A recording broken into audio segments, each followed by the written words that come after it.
Ассалаумағалейкум, қалайсыздар? Бүгінгі видеода Chevrolet Cobalt туралы пайдалы ақпараттарды айтатын боламын. Бұл ақпараттар негізі осы автокөлікті жаңадан алып, жаңадан тізгіндеп жүрген кісілерге көбірек пайдалы болады. Көбінесе маған телефон соғып, осылай болып тұр, бұны қалай істейміз деп сұрайтын сұрақтарға жауап беретін боламын. Ең жиі сұрайтындары бұл осы автокөлікті оталдырған кезде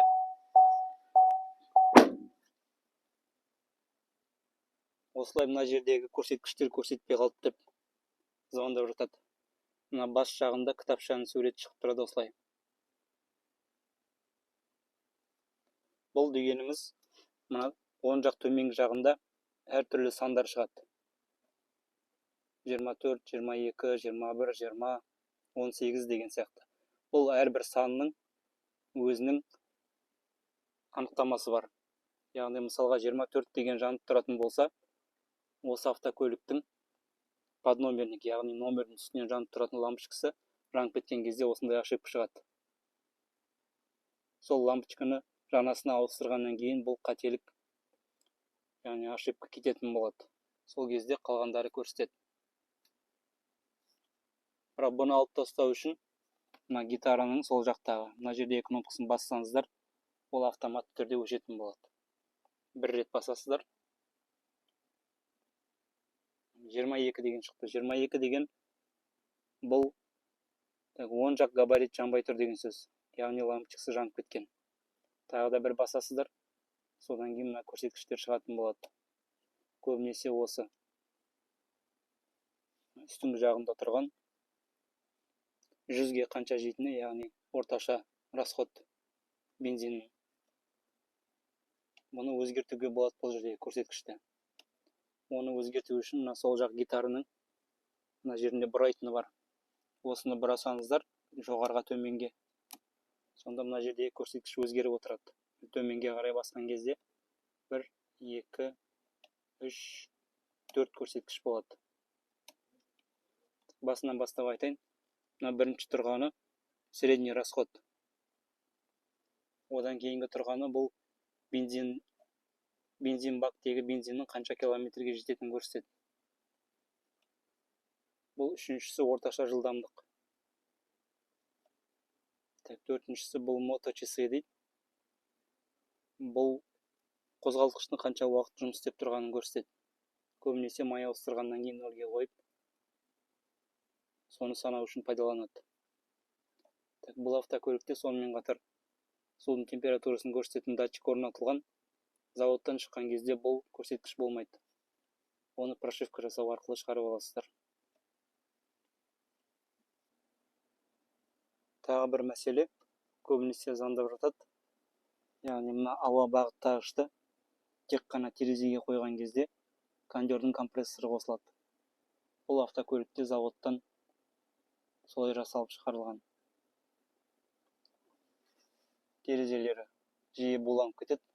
Соны тезірек ашу үшін терезеге қойған кезде кондиционердің компрессоры қосылады. Соның арқасында тезірек терезелерді ашатын болады. Бұның негізі автокөліктің ішінде отырғанда моторға қалай күш түскенін естуге болады. Бұл видеода естілмей тұрған шығар. Сондықтан тікелей көрсетуге болады. Капотты ашып.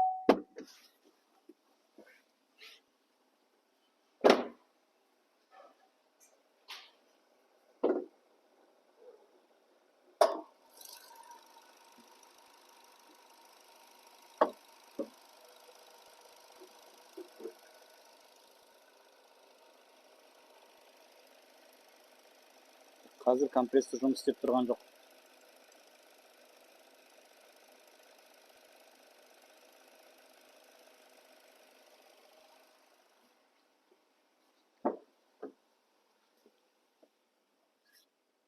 Ауа бағыттағышты терезеге қойған кезде компрессор қосылады. Дауысы естілген болса, енді компрессор жұмыс істеп тұр.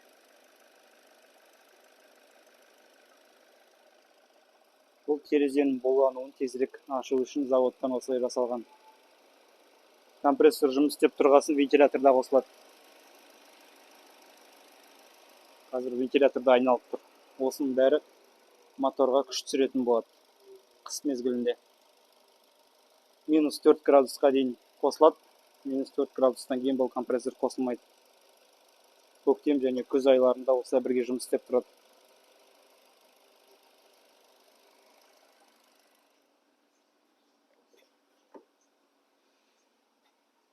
Сосын жаңағы ошибкалардың ішінде осылай 128 деген жанды деп звондап жатады.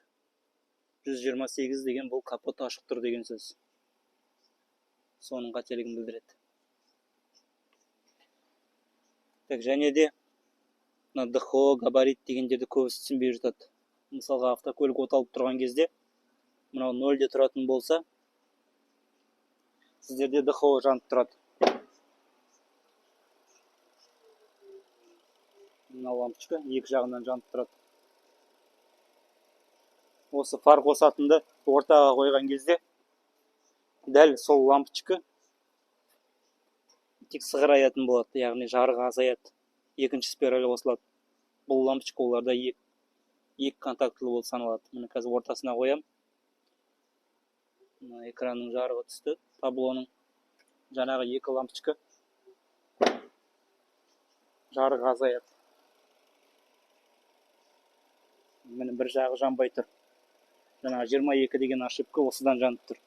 10 жақ габарит жанып кеткен.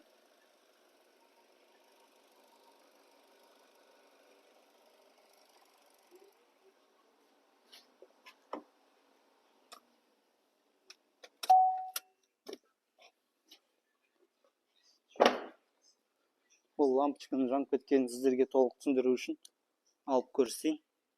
ДХО-ның лампочкасын ауыстыру үшін жоғарғы жағында тұрады. Осыны сағат тіліне қарама-қарсы бұрап аласыздар. Ішінде екі спиралі болады. Соның біреуі жанып кеткен. Яғни екі контактылы лампочка, біреуі астында тұр, біреуі үстінде тұр. Бізде қазір үстіңгі спираль жанып кеткен, егер көрінсе. Асты жасап тұр ДХО-ға жауап беретін спираль. Алған кезде Т20 деген екі контактылы лампочка аласыздар. Ауыстыру қиын емес, бұл оңай алынады, ыссы болып тұр.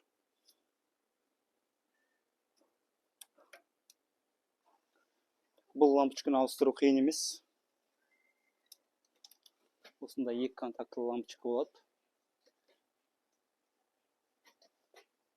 Үстіндегісі бөлек алынады.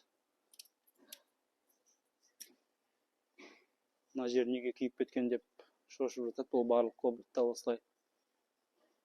Екі контактылы лампочка аласыздар. Новыйын қайтадан орнына саласыздар. Сосын сағат тілі бағытымен бұрайсыздар. Жаңағы айтқанымды сіздерге көрсетіп жіберейін. Міне қазір автокөлік оталып тұр. Фарды қосатын 0-де тұр, сол жағында.